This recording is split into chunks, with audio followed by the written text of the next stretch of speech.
And there were a lot of critics from many cardinals of the Catholic Church saying, I have the father, the parish priest of my parish, he said, Laudato Si is not social doctrine of the church. The church should not speak about ecology. This has nothing to do. This is still the case when you were asking what is the plan. Well, we have lovely, very important documents, I would say, as Laudato Si, but at the grassroots level, this is something that has not been, use a theological term, incarnated. Yes. You want to? Yeah, I just want to add. You said before the election of not the election, but before Pope Francis came, the church did not play such a big role. And now, like with Pope Francis in South America and Latin America, it's like more like people believe more in the church or in the Pope again.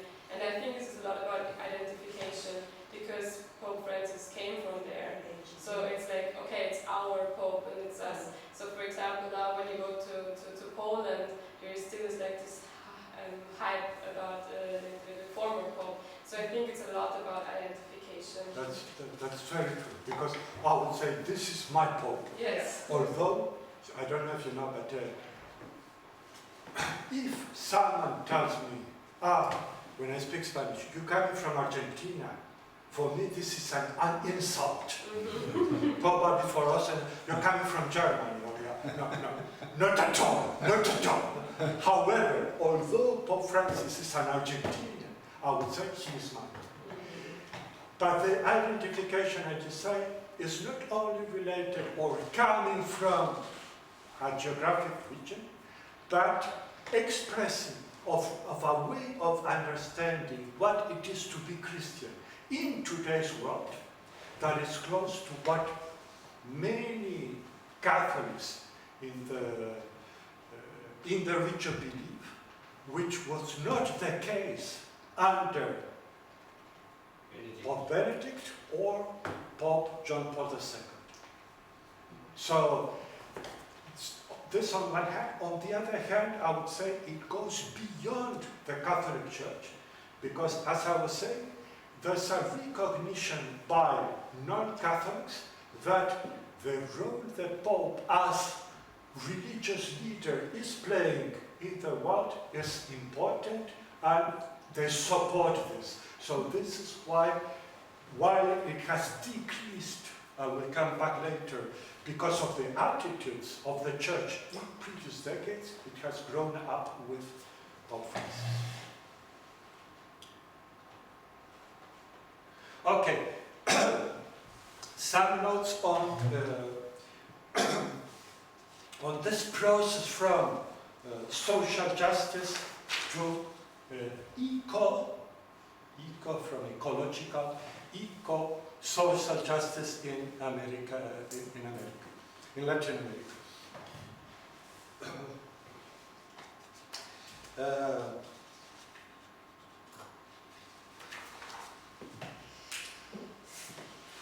In most countries in Latin America, Uruguay included, we lived under dictatorship for 10, 15 years, in the 70s and 80s. So there was a very strong mobilization for justice during this decade or decade and a half. So there was a strong commitment by social movements to social justice that was expressed in human rights terms. And this is a difference between Latin America and Africa and Asia. Because the struggle for justice by social movements, I would say, is common in the global south. But the expression of the struggle for justice in human rights concepts is not accepted, I would say, in Africa or Asia, because human rights standards are considered a Western ideology that focused too much on individual rights and not so much on the community. This is one of the aspects. However, in Latin America, 60s, 70s and 80s especially, there was a strong struggle for social justice and for civil and political rights, because we were living under dictatorships.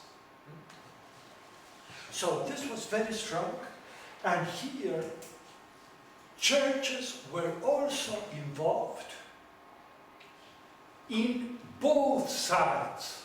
This is not all the church was supporting dictatorships, but many bishops, cardinals, churches supported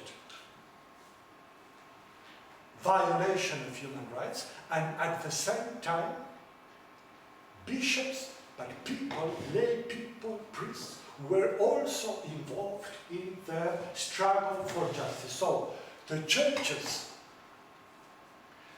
were divided. There was a very famous, at the time, report coming from the Rockefeller Institute in the United States that said, at the time, 1970s, liberation theology is a theology that was developed in Latin America, is a tool of communism in the region and should be destroyed. And this was part of the, what we call the national security ideology that was behind the dictatorships. And many bishops supported this perspective because they saw communism as the big enemy that should be destroyed. And this is why thousands of people were killed. There was enforced disappearance, tortures, and so on. So there was this movement of civil society. There was a very strong expression of social movements, churches that were divided on this. And at that time, I started working on ecology on the late 80s.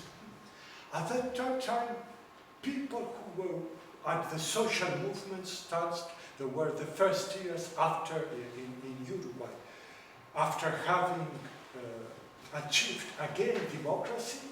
So those who were struggling for rights, they saw the ecological movement as something imported from the north, something that is bourgeois. This is upper middle, how to say bourgeois? Bürgerlich. Huh? Bürgerlich. Yeah. So not something that was related to the poorest people, those who are suffering. So there were parallel, if not opposite tracks between social movements struggling for justice and rights and ecological movements. But this changed, I would say, in the late 80s. At that time, for instance, we published 2 books. The one, at that time I was working at a Franciscan center in Montevideo, Uruguay, and we organized the first Latin American Congress on Ecology, and as part of this Congress there was a seminar that was called Culture, Ethics and Religion Facing the Challenge of Ecology. This was the first one that was in Montevideo, and then the second one that was in Buenos Aires. It was crisis, ecology, and social justice. And what I want to stress is that there was not a shift from social justice to ecological justice, but to eco-social justice. This is to consider together the consequences of ecological destruction in the poor populations. You will see later that one of the main affirmations of the ecumenical understanding of climate justice is that the poor people are those who suffer the most the consequences of ecological destruction and climate change, and this is why this is a matter of justice, because they are those who less contributed to the causes of the destruction. Okay? You got it? Because this is very important. Okay, now this began to change in the late 80s, and then in Latin America some documents of the Bishops' Conference that reflected this. You know, the Bishops' Conferences in Latin America were very important to, I like the word catalyze. Catalyze what was going on in the churches in the region. There was a first Bishops' Conference in 1959 in Rio de Janeiro, a very important one in 1968. The 1968 is not only important for the Paris and all the states, but also Latin America for the churches. And this was Medellin, then there was Puebla, and then the last one was in Aparecida, in Brazil. The importance of this one is the one who wrote the final document of this conference is Cardinal Bergoglio, who later became Pope Francis. So this document of the Bishops' Conference was written by Bergoglio in 2007, because before becoming Pope. And then, for instance, he says, we feel a strong call to promote a different globalization, one characterized by solidarity, justice, and respect for human rights. So you see how justice, human rights are related also in the perspective of the churches. This is 2007. And then in 2019, there was a synod of the Catholic Church for the Amazonia.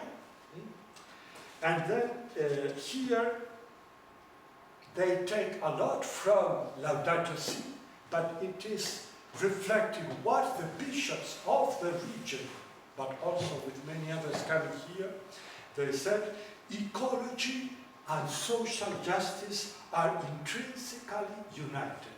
So they are together. And this is one of the leitmotif of Laudato Si. Everything is interrelated. So, as I said earlier, interior conversion is intimately related to social change.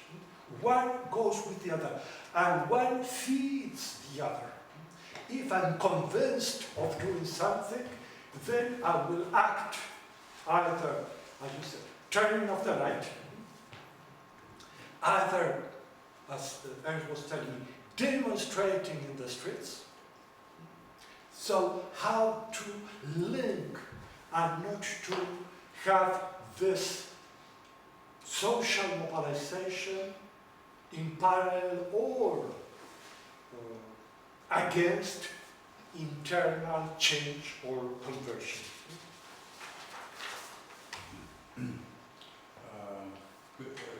May I Yes. ask you to repeat why is it connected? It's a stupid question. Yeah. Why is it connected? The social justice issue and the ecological. Yeah. issue, because it is still also in I think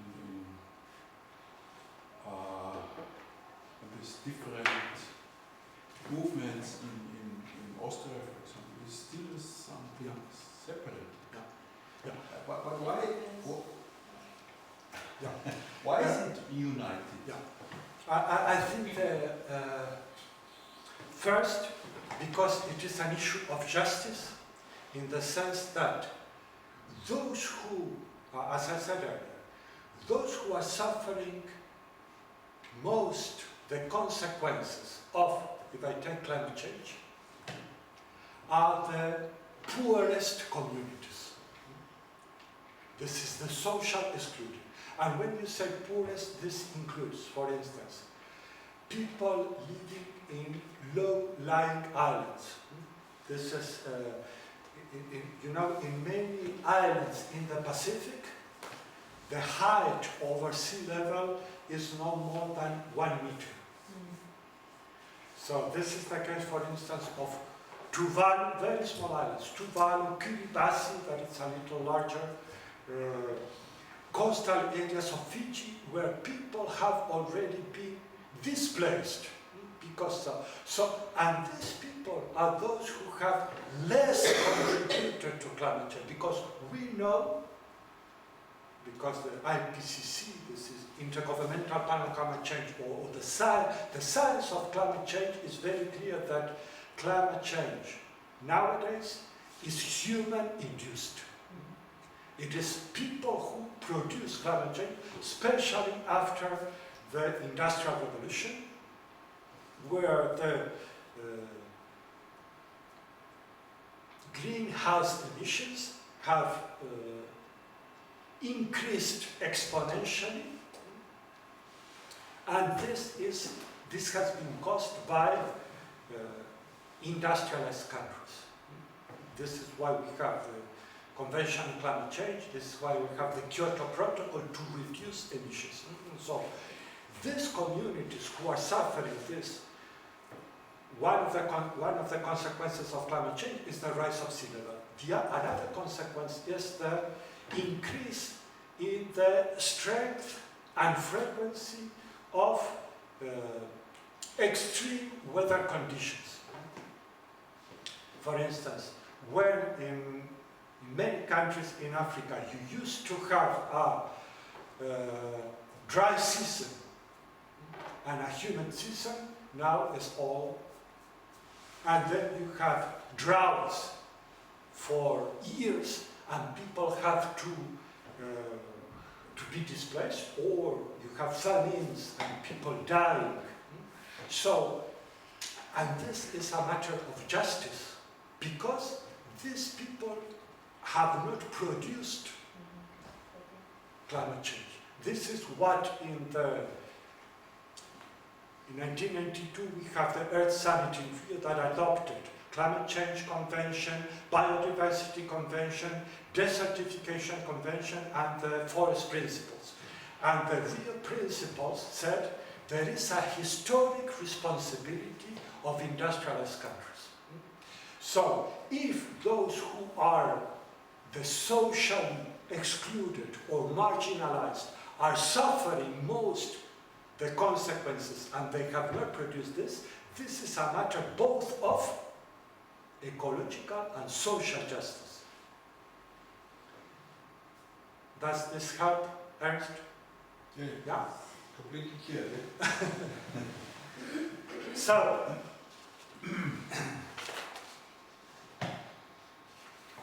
now, if I come to my last point here, what has been done? You were asking at one point, what are the churches or religious organizations doing on ecological issues, or particularly I will focus on climate justice. And I will speak only at the international global arena. I will not speak, I can speak, but I will not speak at the local level. But I will take perhaps an example if we have time. But at the global arena, what has been done? There has been for at least since 1992, this Earth Summit in Rio, this was one of the big UN conferences. Rio 1992, Vienna 1993, Durban, I think, was on women, on 1994, if I'm not wrong. So there were a lot of big conferences. One in Rio on, it was the time when the issue of sustainable development. The conference was on environment and development, UNCED, United Nations Conference on Environment and Development. Since that time, there was a strong involvement already of churches and spiritual networks. And this is why I like to say it's more interfaith than inter-religious. Was heißt das Wort Advocacy? Was heißt das genau? Lobbyarbeit, Advocacy. Anwaltschaft. Sich für Das Eintreten für bestimmte Gruppen. Advocacy is to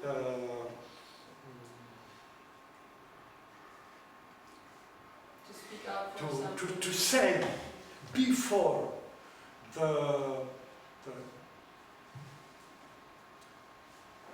people who have the power, either at the local level, what I will do at the municipality, or in Switzerland, for example, our children, they advocate at the school.